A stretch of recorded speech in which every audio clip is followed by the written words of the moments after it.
باب‌های فرانسوی، باب‌های کلاسیک معمولاً ما قد مو یا بلندی مو رو متناسب با سلیقه مشتری کوتاه می‌کنیم.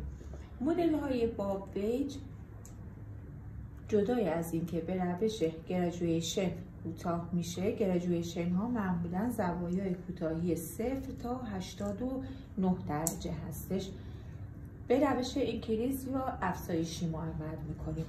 این قسمت رو ما چیکار میکنیم؟ یه لایه رو جدا میکنیم به این سطح با زاویه 45 درجه میایم کوتاه میکنیم با نوک قیچی.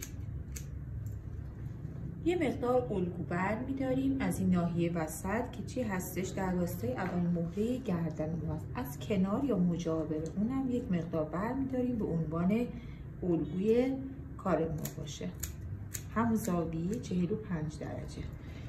نمیایم اینو از اینجا برداریم بکشیم روی قسمت ناحیه اول به عنوان الگو، چون این خیلی بلندتر و بلندتر میشه، شیب ما هم بیشتر میشه به سمت جلوی صورت، بلکه از همین کنار یه مقدار رو بر میداریم میشه الگو یا راهنما برای کنار.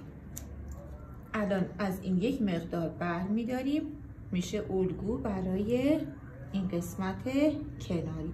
هر سکشن تو مدل های گرجویشن، مدل های باب باید سر جای خودش کوتاه بشه. این قسمت الگو برای این قسمته.